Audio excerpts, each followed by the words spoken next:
ఈ ప్రసంగాన్ని ప్రారంభం చేసే ముందు నా ప్రక్కన కూర్చున్నటువంటి ఆధ్యక్షం వహించినటువంటి పెద్దలు ధర్మం గురించి 2 మాటలు ప్రస్తావించారు.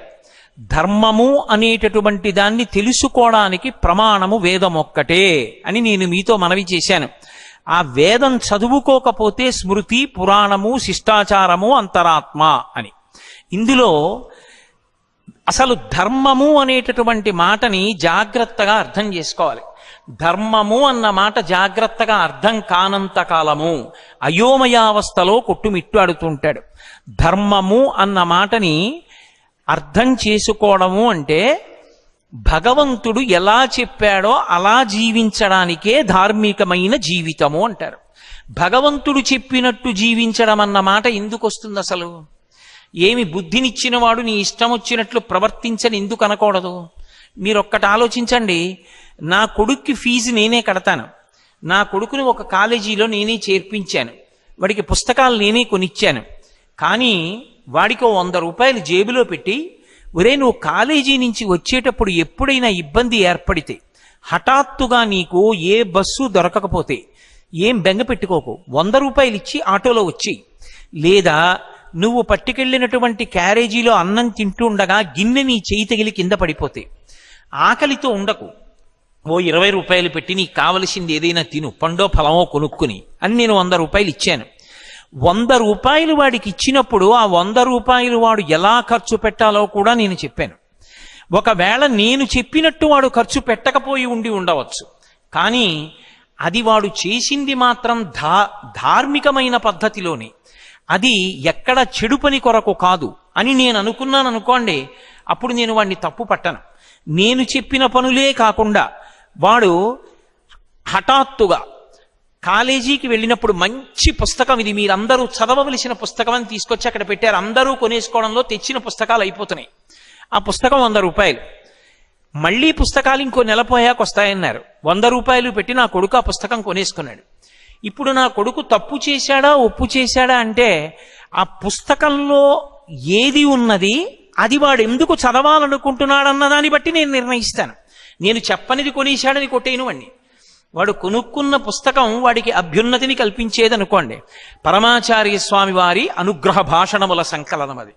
నేను పరమ సంతోషించి నా కొడుకుని కౌగిలించుకుంటాను. 100 రూపాయలు ఇచ్చిన నేను నా కొడుకు దాన్ని ఎలా ఖర్చు పెట్టుకోవాలో చెప్పాను. జ్ఞానేంద్రియ కర్మేంద్రియములనిచ్చి, మనసునిచ్చి, బుద్ధినిచ్చి, ఇంత శక్తిని మనుష్యునకు పెట్టినటువంటి పరమేశ్వరుడు వీటిని ఎలా వాడుకోవాలో చెప్పకపోతే నాశనం చేసేయడానికి ఒక్క ఇంద్రియం చాలు. ఒక్క కన్ను బాగా పనిచేసినందుకు ఒక జాతి నశించిపోతోంది. చూపుకి ఆకర్షింపబడుతుంది దీపపు పురుగు. దీపాన్ని చూసి అది తినే వస్తువు అనుకుని వెళ్ళి దీపం మీద వాలుతుంది, రెక్కలు ఊడి కింద పడిపోతుంది. అరే ఇన్ని పురుగులు కింద పడిపోయి మనం ఎందుకురా వాడడం అని ఆలోచించవు. వెళ్ళి వాలుతూనే ఉంటాయి, కింద పడిపోతూనే ఉంటాయి, కుప్పలు కుప్పలుగా పడిపోతాయి, రెక్కలు పక్కన పడిపోతాయి పురుగులు. తెల్లవారి లేచి కాకులు బల్లులు తినేస్తాయి. కన్ను బాగా పనిచేసినంత మాత్రం చేత ఒక జాతి అంతా నశిస్తోంది. చెవి లౌల్యమును పొంది ఉన్న కారణం చేత ఒక జాతి మొత్తం పోతోంది. లేడికి పాట వినడం అంటే ఇష్టం. అది లతా మంగేష్కర్ పాడిందా, ఎంఎస్ సుబ్బలక్ష్మి గారు పాడారా, దానికి అనవసరం. పాట వింటే చాలు. వేటగాడు చెట్టు మీద కూర్చుని కింద వలపన్ని చెట్టు మించి పాట పాడతాడు. పిచ్చిలేడి పైకి చూస్తూ పాట వినపడుతున్న దిశగా చెవి పెట్టి పరిగెత్తుకొస్తుంది. కింద ఉన్నటువంటి వలలో కాళ్ళు పడి కింద పడుతుంది. కింద పడడం ఏమిటి, కాళ్ళకి బలం ఉంటే లేచి పారిపోతుందని చెట్టు దిగి వచ్చినటువంటి వేటగాడు మొట్టమొదట దొంగ పెట్టి దాన్ని కాళ్ళ మీద కొట్టి కాళ్ళు విరిచేస్తాడు. ఇక ఆ లేడి పరిగెత్తలేదు. ఆ తర్వాత దాన్ని ఏం చేస్తాడన్నది నేను చెప్పక్కర్లేదు. కేవలం చెవికి లౌల్యం ఉంటే ఒక జాతి నశించిపోతోంది. నాలుకకి లౌల్యం ఉంటే ఒక జాతి పోతోంది. చాప కడుపు నిండా ఉన్నా సరే, చాప నీటి అడుగు భాగం నుంచి వెళ్ళిపోతుంటే ఒక చిన్న సూదిని ఉంచి దానికి ఎర పెట్టి వానపావుని కోసి ముక్క తొడిగి పైన పేకబెత్తం పెట్టి కర్రకి తాడు కట్టి లోపలకు వదులుతాడు చాపని పట్టేవాడు. అలా వెళ్ళిపోతున్న చాప కడుపు నిండుగా ఉన్నా ఒక్కసారి ఎర్రని కొరికి రుచి చూద్దామని కొరుకుతుంది. లోపల ఉన్న సూది అంగిట్లో గుచ్చుకుంటుంది. ఆ పైనున్న పేకబెత్తం నీటిలో ములుగుతుంది. చేప పడిందని గుర్తు ఎరిగి ఇలా అంటాడు. ఆ త్రాటితో పాటుగా చేప వచ్చి గట్టు మీద పడిపోతుంది. నీటిలోంచి బయట పడగానే కొట్టుకుంటుంటే దాని నోట్లోంచి ఆ సూది తీసేసి బుట్టలో పడేస్తాడు. కడుపు నిండుగా ఉన్నా కూడా ఒకసారి ఎర్రని కొరకాలనేటటువంటి భ్రాంతితో రసేంద్రియమునందు లౌల్యమును పొందినటువంటి చేపల జాతి అంతా అప్పటి నుంచి ఇప్పటి వరకు అలా నశించిపోతూనే ఉంది. ఇక వాసన చేత భ్రమించి వాసన చేత లౌల్యమును పొంది నశించిపోతున్నటువంటి జాతి ఒకటి ఉంది. తుమ్మెద ఉంటుంది. అది పద్మంలో ఉండేటటువంటి మకరందం తాగడానికి వెడుతుంది. వెళ్ళి ఆ పద్మంలో కూర్చుని మకరంద పానం చేసేస్తుంది. కడుపు నిండిపోయింది, ఎగిరి వెళ్ళిపోవచ్చుగా.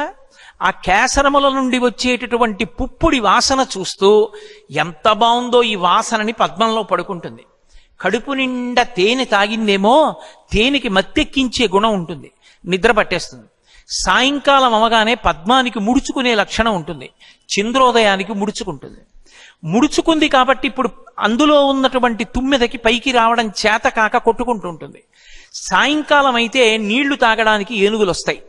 వచ్చి సరోవరంలో ఉన్న పద్మం యొక్క తూడు తమ తొండంతో పెరికి బయట పారేసి తమ కాలితో తొక్కుతాయి. తొక్కినప్పుడు లోపల ఉన్నటువంటి తుమ్మెద ఏనుగు యొక్క పాద తాకిడికి మరణిస్తుంది. అంటే కేవలముగా వాసనాలౌల్యము చేత పద్మంలో పడుకుందామనుకునేటటువంటి తుమ్మెదల జాతి అంతా కూడా ముక్కు యొక్క తన్మాత్ర అయినటువంటి వాసనయందు లౌల్యమున్న కారణం చేత నశించిపోతోంది. ఏనుగుకి స్పర్శేంద్రియమునందు లౌల్యం. ఆడ ఏనుగు కనపడితే ఒకసారి ఇలా రాసుకోకపోతే అది ఉండలేదు. అందుకే పెద్ద గొయ్యి తవ్వి పుచ్చుకర్రలు పరిచి దాని మీద గడ్డి వేసి ఒక ఆడ ఏనుగు బొమ్మ పెడతారు మట్టితో చేసి. ఆడ ఏనుగు కనపడగానే దాన్ని ఒరుసుకుందామని వచ్చి ఒక్కసారి ఆ ఆడ ఏనుగుకి తన చర్మాన్ని ఇలా ఇలా రుద్దుతుంది. ఆ ఊగడంలో బరువుకి కర్రలు విరిగి గోతిలో పడిపోతుంది. ఇక దానికి ఆహారం పెట్టరు, నీళ్ళు ఇవ్వరు. అది శుష్కించిపోయి నీరస పడిపోతే ఆ పిచ్చి 4 చెరుకు కర్రలు పెట్టినటువంటి వ్యక్తి ఆ అంకుశాన్ని చేత్తో పట్టుకుని కుంభస్థలం మీద పొడుస్తుంటే తలలోంచి వచ్చిన పోటుకి భయపడిపోయి ఆ అంకుశం చూసినా మావటిని చూసినా భయపడిపోయి ఇంత పెద్ద ప్రాణి అతను ఏం చెప్తే చేస్తుంది. అంకుశం అంటే ఎంత భయం అంటే దాని ముందరి 2 కాళ్ల ముందు అంకుశాన్ని పెట్టి మావటి పక్కన కూర్చుంటాడు. తొండం ఇలా ఊపుతుంది, కాళ్ళు వెనక్కి ఆడిస్తుంది తప్ప ముందరి కాలు ఎత్తి మాత్రం అంకుశం మించి బయటికి వెయ్యదు. బయటికి వేస్తే అది పెట్టి తలలో పొడుస్తాడని భయం. తను కేవలం వేరొక ఏనుక్కి శరీరాన్ని రుద్దుకోవాలన్న కోరికకి స్పర్శేంద్రియ లౌల్యానికి ఏనుగు నశించిపోయింది. ఏనుగుల జాతి అంతా నశించిపోతోంది. 5 ఇంద్రియాలు బలంగా ఉన్నటువంటి మనిషి ఏ శాస్త్రము ప్రమాణంగా లేకపోతే ఉరే నువ్వు పాడైపోతావురా వాటిని ఇలా వాడుకోని చెప్పేవాడు లేకపోతే ఈ 5 ఇంద్రియములను పట్టుకుని మనస్సు లాగేస్తే ఎంత పతనమైపోతాడో, ఎక్కడికి వెళ్ళిపోతాడో, చిట్ట చివరికి ఎలా పాడైపోతాడో, ఎన్ని కోట్ల జన్మలు మళ్ళీ తిరియక్కుగా మారిపోతాడోనని పరమ కరుణామూర్తి అయినటువంటి పరమేశ్వరుడు వేదాన్ని ప్రమాణంగా ఇచ్చాడు. ఇచ్చి ఆచారకాండాన్ని నిర్ణయం చేశాడు. ఒరే నాయనా, మీరు మీకు ఇచ్చిన ఇంద్రియాల్ని ఇలా వాడుకోండి, ఇంద్రియముల యొక్క ఉద్ధతిని ఇలా తగ్గించుకోండి.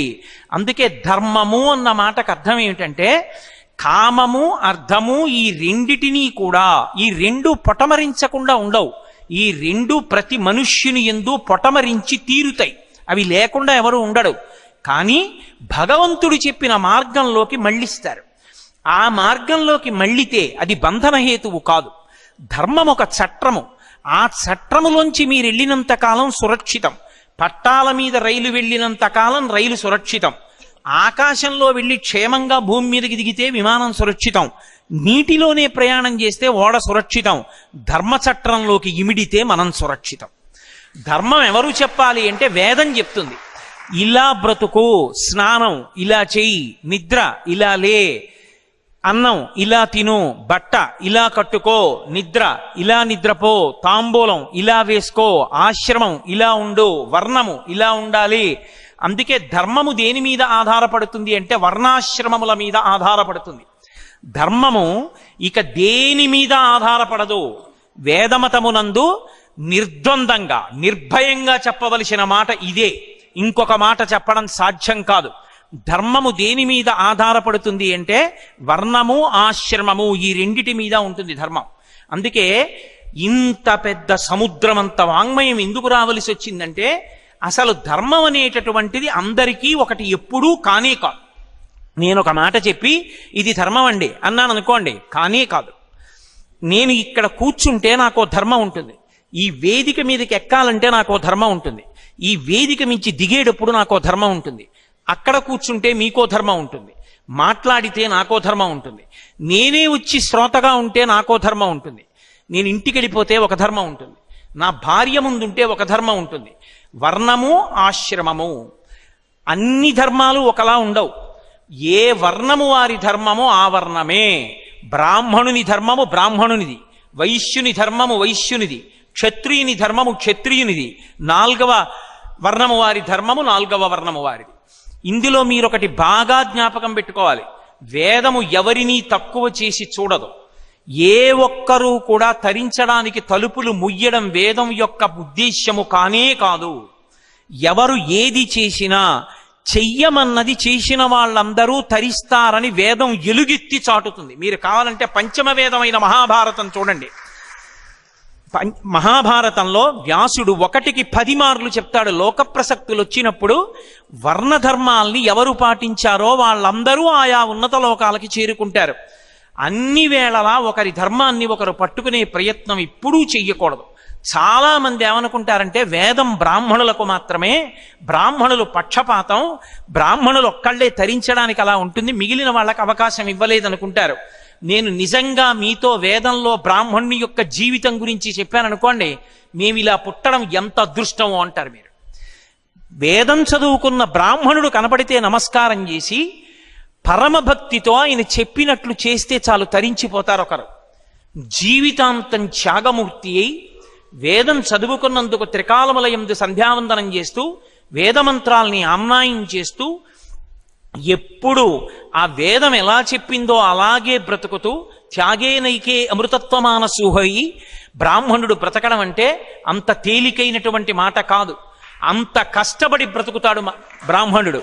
అందుకే ఎవరికి ఏది ధర్మమో అది వాళ్ళకి ధర్మం అని చెప్పింది. అంత వాంగ్మయం ఎందుకు వచ్చిందంటే వర్ణాన్ని బట్టి ధర్మం చెప్పింది, ఆశ్రమాన్ని బట్టి ధర్మం చెప్పింది. ఒకటి ధర్మం ఒకటికి ఉండదు. ధర్మం అనేటటువంటిది ఇది మీరు ధర్మం పట్టుకోండి మీ అందరూ సంతోషంగా ఉంటారన్న మాట అన్వయం అవదు. ఎందుచేత ఒక్క మాట అందరికీ అన్వయం ఎప్పుడూ కాదు. సామాన్య ధర్మములని కొన్ని ఉంటాయి, అవే అన్వయం అవుతాయి. అహింస అది కూడా మళ్ళీ కొందరి దగ్గరికి వెళ్ళేటప్పటికి మారిపోతుంది. మహాభారతంలో మాంసాన్ని అమ్మినటువంటి వ్యక్తి ఒక ఆయన ఉన్నాడు, ఆయనకి వృత్తి రీత్యా ధర్మం అయిపోయింది, అప్పుడు ఆయన్ని దోషం రాలేదు. అది అందుచేతనే ధర్మం అన్నది ఆశ్రమాన్ని బట్టి ఉంటుంది. బ్రహ్మచారి ఉన్నాడనుకోండి, బ్రహ్మచారికి ధర్మం వేరు. బ్రహ్మచారిగా ఉన్నంత కాలం ఆయన ధర్మం ఏమి అంటే గురువు గారిని సేవించడం, గురుపత్ని పెట్టిన అన్నం తినడం, అహంకారం అంతటినీ విడిచిపెట్టడం, వేదం చదువుకోవడం. బ్రహ్మచారికి ఉపవాసం లేదు. ఏకాదశి ఉపవాసంలో మినహాయింపబడిన వాళ్ళల్లో బ్రహ్మచారి ఒకడు. ఎందుకంటే బ్రహ్మచారి బలంగా ఉండాలి, బాగా చదువుకోవాలి. అందుకే మేము వేద పాఠశాల పెట్టాం కానండి, వేద విద్యార్థులకి అన్నం మాత్రం పెట్టమని ఎవరు అనరు. వేద పాఠశాల పెట్టారు అంటే అన్నం కూడా పెట్టవలసిందే. ఎందుకంటే బ్రహ్మచారి అన్నం తినకుండా వేదం ఎక్కడి నుంచి చదువుకుంటాడు? బ్రహ్మచారికి ఉపవాసం లేదు. ఎందుకు లేదు అంటే బలంగా ఉండాలి, బాగా చదువుకోవాలి, బాగా ఆమ్నాయం చెయ్యాలి స్వరం పెట్టి. అందుకే బ్రహ్మచారి యొక్క ధర్మం వేరు. కాటుక పెట్టుకోకూడదు, తాంబూలం వేసుకోకూడదు, ఆయన ఎక్కడా కూడా అద్దం చూసుకోకూడదు, భోగం పట్ల అనురక్తితో ఉండకూడదు, దానం పట్టకూడదు, రేపటికని దాచుకోకూడదు. ఆకలేస్తే సన్యాసి ఎలా పెడతాడో అలా భిక్ష కోసం పెడతాడు. గృహస్థుకి ప్రధాన ధర్మం ఏమిటి అంటే బ్రహ్మచారికి సన్యాసికి భిక్ష పెట్టడం. మరి బ్రహ్మచారి ధర్మం ఒకటి. బ్రహ్మచారికి చెప్పిన ధర్మం నేను సభలో చెప్పి మీ అందరూ పాటించండి అంటే ఎలా కుదురుతుంది? కుదరదు. బ్రహ్మచారి ధర్మం బ్రహ్మచారిది. నేను చెప్పే మాటల్లో ధర్మం బ్రహ్మచారులు పట్టుకోవలసింది బ్రహ్మచారులు పట్టుకోవాలి. గృహస్థు యొక్క ధర్మం గృహస్థుది. గృహస్థు దానం పట్టచ్చు, భోగం వేదం ఎలా చెప్పిందో అలా అనుభవించవచ్చు. ఎందుకని? మీరు ఋషుల యొక్క, వేదం యొక్క, ఈశ్వరుడు యొక్క హృదయాన్ని అర్థం చేసుకోవాలి. అసలు మనుష్యునికి కామము లేకుండా ఉండడం సాధ్యము కానే కాదు. కామము పొటమరించి తీరుతుంది. వస్తువుల పట్ల కామం విడిచిపెట్టండి. ఎవరో మహాపురుషులు పుట్టుక చేత నిస్సంగులైన శుకబ్రహ్మ, వామదేవుడు వంటి వారిని పక్కన పెట్టండి. 199 మంది అథవా 100 మంది స్త్రీ పురుష సంబంధమైన కామం కూడా పొందుతారు. గర్భాష్టమంలో ఉపనయనం చేయమని ఎందుకు చెప్పారు? గర్భాష్టమం అంటే బ్రాహ్మణుడికి అమ్మ కడుపులో ఉన్న 10 నెలలు కూడా లెక్కలో పెట్టుకుని 7 సంవత్సరముల 2 నెలలు వచ్చేటప్పటికి ఉపనయనం చేయమన్నారు. ఎందుకు అంటే లింగ వివక్ష తెలుస్తుంది కాబట్టి. ఆయన యొక్క తేజశక్తిని ఓజోశక్తిగా మార్చడానికి ప్రయత్నం చేసింది శాస్త్రం. కాబట్టి ఇప్పుడు బ్రహ్మచారికి ఉండేటటువంటి ధర్మం ఒకటి. గృహస్థు దగ్గరికి వచ్చేటప్పటికి ఆయన ఒక వయసు వచ్చిన తరువాత బ్రహ్మచారిలో కామము పొటమరిస్తే బలవంతంగా కామాన్ని తొక్కిపెట్టే ప్రయత్నం చేశారనుకోండి, అది పాము తల మీద కాలు పెడితే కొంతకాలం అయిన తర్వాత బాగుంటుంది. పాము నా కాలు కింద ఉంది కదా, నన్నేం చేస్తుంది అనుకుంటాడు. కానీ పడగ మీద కాలు పెట్టి నించున్నవాడు అలాగే నించోలేడు. అది తోక కదుపుతుంది, కాలుని చుట్టుకుంటుంది, బుస కొడుతూ ఉంటుంది. భయపడిపోయి కాలు తీసేస్తాడు. కాలు తీయగానే పాము చేసే మొదటి పని ఏమిటంటే ఏ కాలుతో తొక్కాడో ఆ కాలునే కాటేస్తుంది. ఇంద్రియాల్ని బలవంతంగా తొక్కి పెడితే ఇంద్రియములు కాట్లు వేస్తాయి, మళ్ళీ పతనం అయిపోతాడు. పతనం అయిపోకుండా ఉండడానికి ఆశ్రమము మార్పన్న కట్టు వేస్తారు. కట్టు విప్పరు. కట్టు మీద కట్టు వేస్తే కట్టు జారిపోతుంది. బ్రహ్మచర్యాశ్రమము మీదే గృహస్థాశ్రమం అన్న కట్టు వేస్తారు. వేస్తే ఇప్పుడు ఆమె ధర్మపత్ని, అంతేకాని ఆమె కామపత్ని కాదు. ఆమెను స్వీకరించి తన యొక్క కామం ఆమె యందు ఉంచుకుంటాడు. ఆమెతో కలిసి యజ్ఞం చేస్తాడు, ఆమెతో కలిసి యాగం చేస్తాడు, ఆమెతో కలిసి భోగం అనుభవిస్తాడు. దాని వలన అర్థం కలిగింది. పుత్రుడు పుత్రిక, ఆడపిల్ల పుట్టింది కాబట్టి కన్యాదానం చేసి దశ పూర్వేషాం దశాపరేషాం.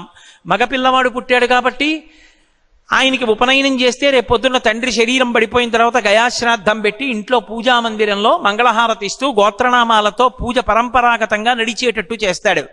కాబట్టి ధర్మపత్ని వలన, ధర్మబద్ధమైన కామము వలన అర్థము కొడుకు కూతురు కలిగారు. గృహస్థుకుండేటటువంటి ధర్మం వేరు, బ్రహ్మచారి ధర్మం వేరు, మారిపోయింది. వానప్రస్థు ఆయన ధర్మం వేరు, సన్యాసి ఆయన ధర్మం వేరు. అందుకే మీరు చూడండి, బ్రహ్మచారికి కాని, గృహస్థుకి కాని, వానప్రస్థుకి కాని, సన్యాసికి కాని 4 ఆశ్రమాల్లో ఏ ఆశ్రమానికి కూడా ధర్మము నుండి మినహాయింపు మాత్రము లేదు. ఎవరికైనా సరే నిన్ను ధర్మం నుంచి మినహాయించేశాం, నీకు ధర్మం అన్వయం అవ్వదు అనేటటువంటి ఆశ్రమము మాత్రము ఉండదు సనాతన ధర్మంలో. అందరూ ధర్మాన్ని పట్టుకోవలసిందే. సన్యాసి కాషాయం కట్టుకున్నా ఆయనకో ధర్మం ఉంది. ఆయన అగ్నిహోత్రం చేయకూడదు, అగ్నిహోత్రం మీద తన కొరకు అని వండుకోకూడదు.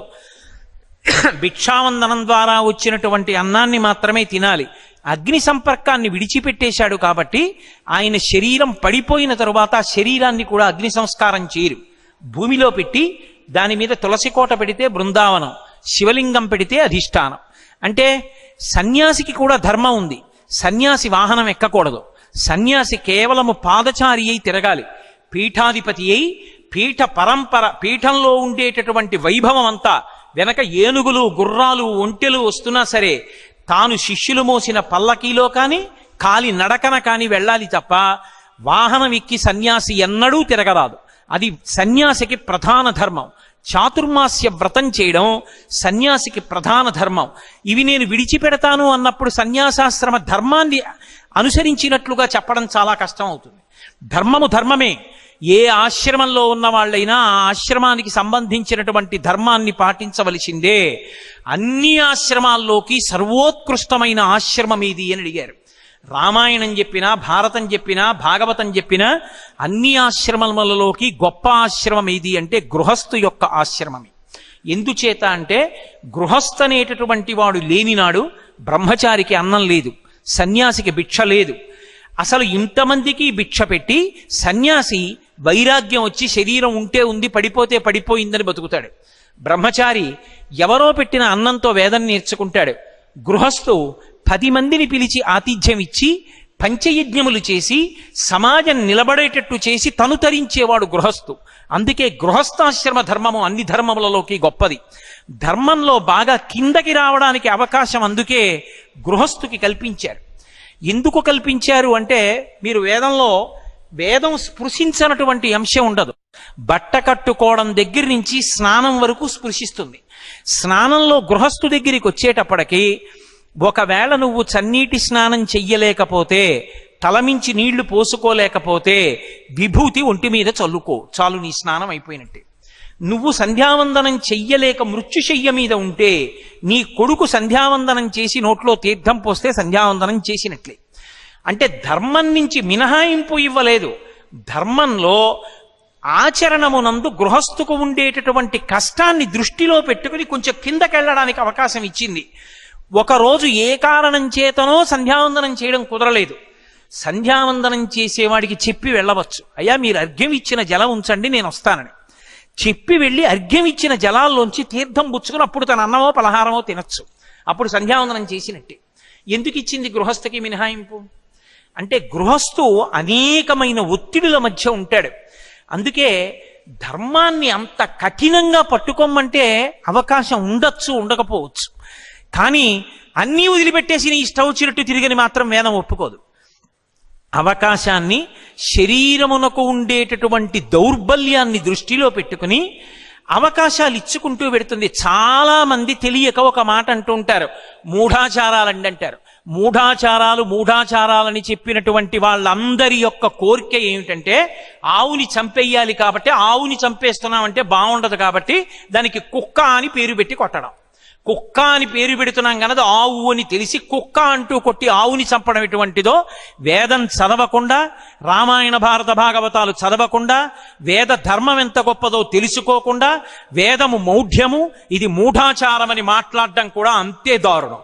ఆవుని చంపి కుక్కని చంపానని చెప్పడం ఎంత తప్పో, వేదం చదవకుండా మూఢాచారం అని చెప్పడం అంతే తప్పు. వేదం ఎక్కడా కూడా మీరు ఇలాగే చేసి తీరండి, ఇలా చేయకపోతే పాడైపోతారు అందం, ఏ భూమికలో ఉన్నవాడైనా చెయ్యడానికి అవకాశం ఇస్తుంది. ఆచారకాండ మనసుని శుద్ధి చేయడానికి పనికొస్తుంది. అందుకే మీరు ఏది పట్టుకోవడానికి ఏ స్థితిలో ఉన్నారో చూస్తుంది. ఏకాదశి ఉపవాసం చెయ్యండి. ఏకాదశి ఉపవాసం బ్రహ్మచారికొద్దు, కాయి కష్టం చేసేవాడికొద్దు, గర్భిణికొద్దు, అప్పుడే ప్రసవమైనటువంటి తల్లికొద్దు, 80 సంవత్సరములు వయసు దాటినటువంటి వృద్ధునకొద్దు మినహాయింపులిచ్చింది. ఎందుకని? ఆ వ్యక్తి ఉపవాసం చేస్తే శరీరం పడిపోతుంది. అందుకే వారికి ఉపవాసం నుంచి మినహాయింపించింది. వేదం ఎక్కడ ఇలా చెయ్యి చూపించి మనుష్యులు పాడైపోయేటట్టు ఆచారం పాటించమని చెప్పింది? ఎక్కడా వేదం అలా చెప్పలేదు. అలా నువ్వు అనుకుంటున్నావు ఏమీ చదువుకోకుండా. వేదం చదివితే వేదం మనిషి తరించడానికి ఎన్ని మార్గాలు చెప్పిందో అర్థం అవుతుంది. అందరికీ సాధారణంగా అందరిలో ఉండే అభిప్రాయం ఏమిటంటే, అసలు ఇంత ఆచారకాండ ఎందుకు అంటారు. నేను ఒక్క మాట చెప్తాను, జ్ఞాపకం పెట్టుకోండి. ఆయన ఎక్కడో అమెరికాలో చదువుకుని వచ్చాడు. ఒక గోరు చుట్టు వేసినప్పుడు వచ్చినటువంటి పుండు కొయ్యడం ఆయనకి అలవోక, కోసేయగలడు. కానీ ఆయన అలా కొయ్యడు. ఒక గోరు చుట్టు కొయ్యాలి అంటే ఒక ఆపరేషన్ చేసే డాక్టర్ ఏ సూట్ వేసుకోవాలో ఆ సూట్ వేసుకుని ఆ శస్త్రచికిత్స చెయ్యవలసిన గదిలోకి వెళ్ళి కోస్తున్నాడు. 4 వీధుల కూడలలో నిలబడి వాహనాల్ని నియంత్రించేటటువంటి రక్షక భటుడు తాను ఎలా పడితే అలా నించుని చేతిలో ఆ సంజ్ఞ పట్టుకోవచ్చు. కానీ ఆయన ఒక ప్రత్యేకమైనటువంటి వస్త్రములను ధరిస్తున్నాడు. కొంతమంది కార్మికులు ఒక రకమైన దుస్తులు ధరిస్తారు.